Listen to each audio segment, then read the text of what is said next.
If you are in search of healthy habits for fast weight loss, you are in the right place.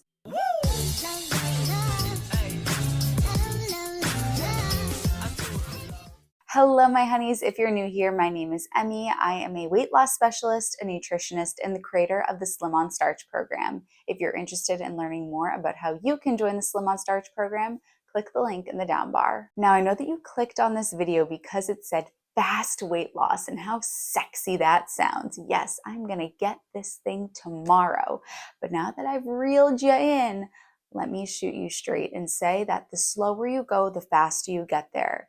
And as quickly as you get something is as quickly as you lose it. So let's slow down, let's take the low and slow approach, and let's follow the wisdom of the sculptor. The sculptor is cracking at the rock time and time and time again. And he gets to the 99th hit on the rock. He's trying to crack the sculpture. It's not cracking. He gets to hit 99. He says, I'm quitting. This doesn't work. And he does one more hit. And on hit 100, the rock cracks. It wasn't the 100th hit that cracked the sculpture. It was the 99 that came before it. This is looping in the Japanese philosophy of Kaizen, that small incremental changes, when made consistently, produce a major impact over the course of time. So the habits that I'm going to be sharing with you today, when implemented consistently, will produce a major impact for you with your weight loss efforts. If you are one of my Slim on Starch clients, you know that we're playing the long game here, and we are forming a sustainable relationship with food and a groove and a routine with food that you can stick to for the rest of your life. If you want fast weight loss by tomorrow, I might not be the person for you.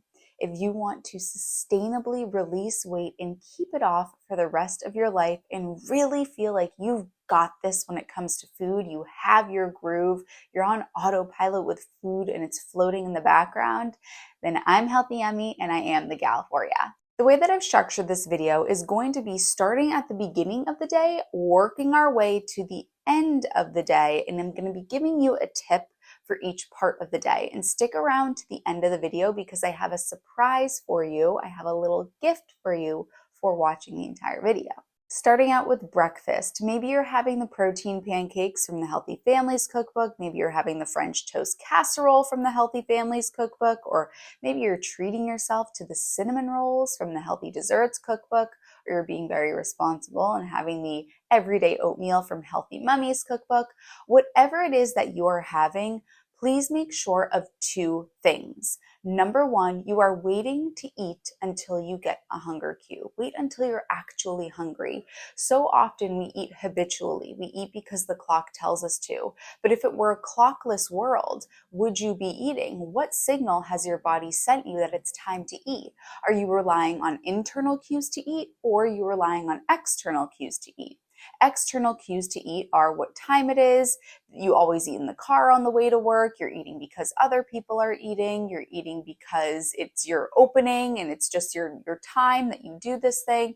But what about your body and what that's telling you? What internal cues are you following? I have two cats that are circling me like sharks right now, and they go and they eat their kibbles whenever they get hungry. They don't eat their kibbles because it's 7 a.m. and that's the time that they eat kibbles, and neither of them have a weight problem.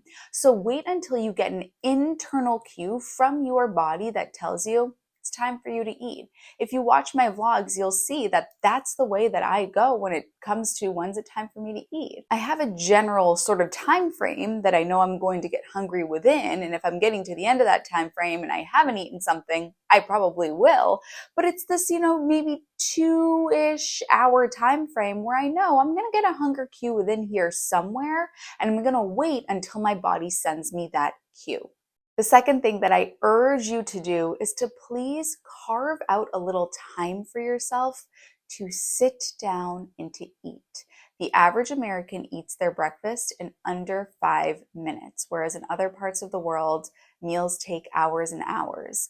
We are rushing, we are here, we are there, we are everywhere. And the way that you do one thing is the way that you do everything. So if you rush through your breakfast and you try to get it down as quickly as possible, what else in your life are you rushing through? Days are long, years are short. You're going to get to the end of your life and say, oh my God, what happened? And also I have 50 extra pounds on me because I've just been going like a crazy person all of this time.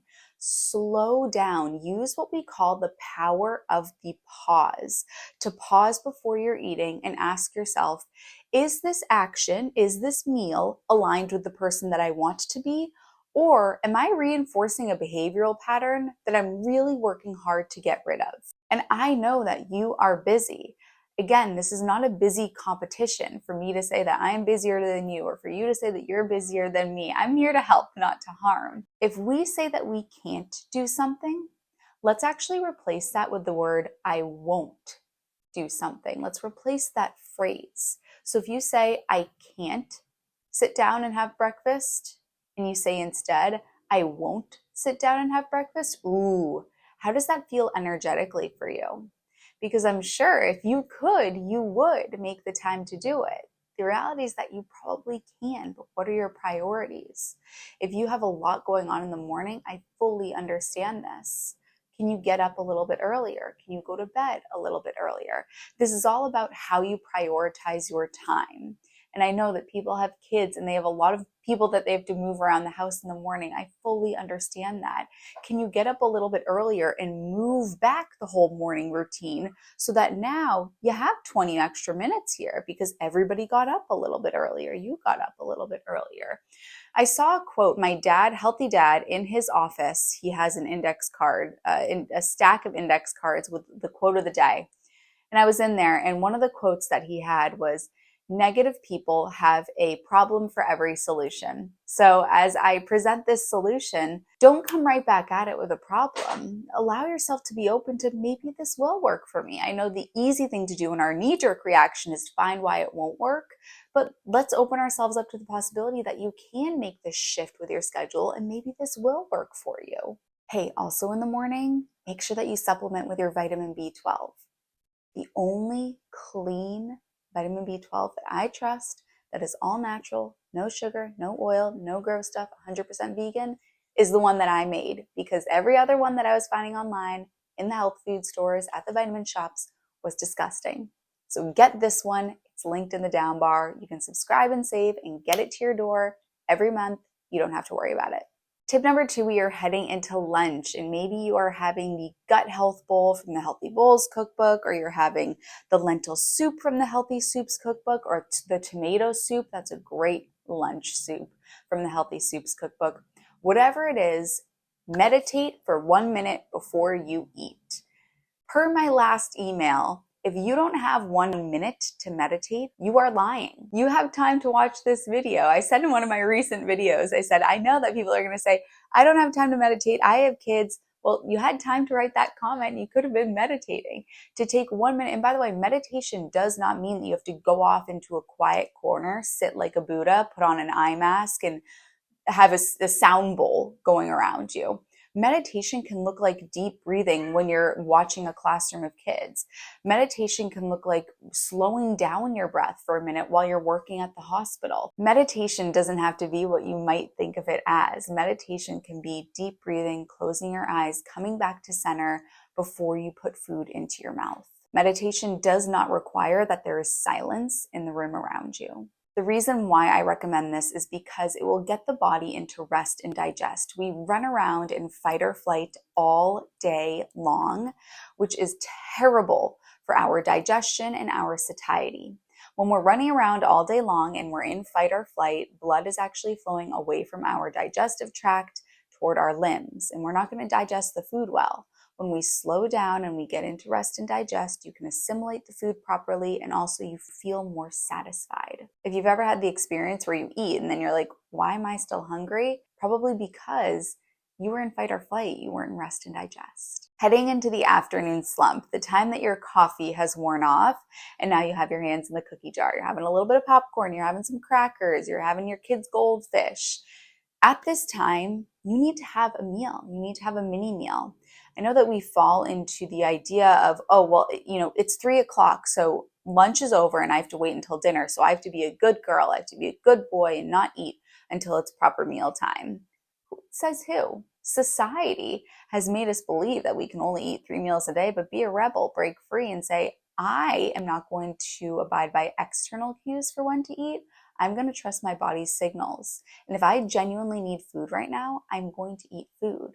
Little teaser for the next cookbook, I posted on my Instagram story, I said, what do you want the next cookbook to be? And the overwhelming response was for healthy snacks. So that is going to be the next cookbook, followed by, after that, is probably going to be healthy kids. So very exciting things to come.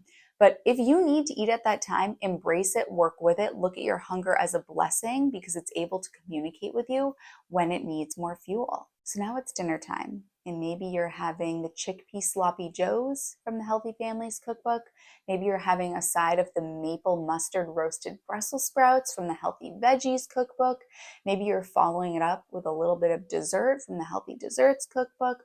Whatever it is that you are having, what I need you to do after you have dinner is shut down the kitchen.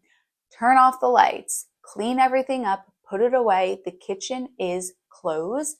That's that. If the kitchen remains open, you're back in the kitchen and you're snacking, you're having this and that. You need to draw the line with yourself and close the kitchen. Otherwise, we end up in there for a bonus meal that you're likely not even hungry for, but the kitchen's just open, you're around it, I don't know, I'm just gonna keep eating. After dinner, tip number 5 is you have to have a post-dinner routine. You have to have a post-meal ritual. Otherwise, like I said, you end up eating by default.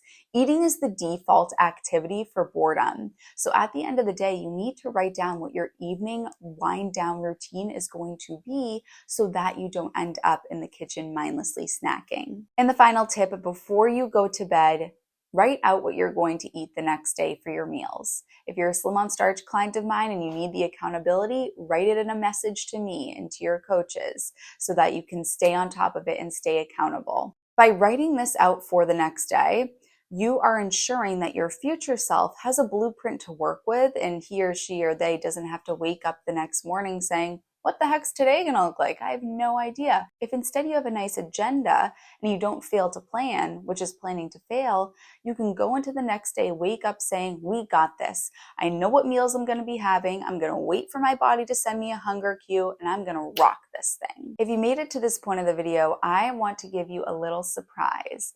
I want to give you a discount on any one of my recipe ebooks.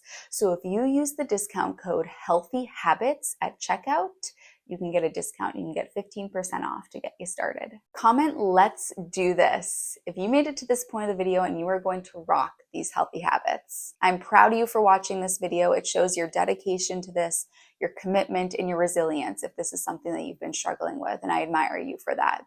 Thank you so much for watching. If you want to work with me in the Slim on Starch program, click the link in the down bar. I can't wait to meet you, and I'll see you in my next video.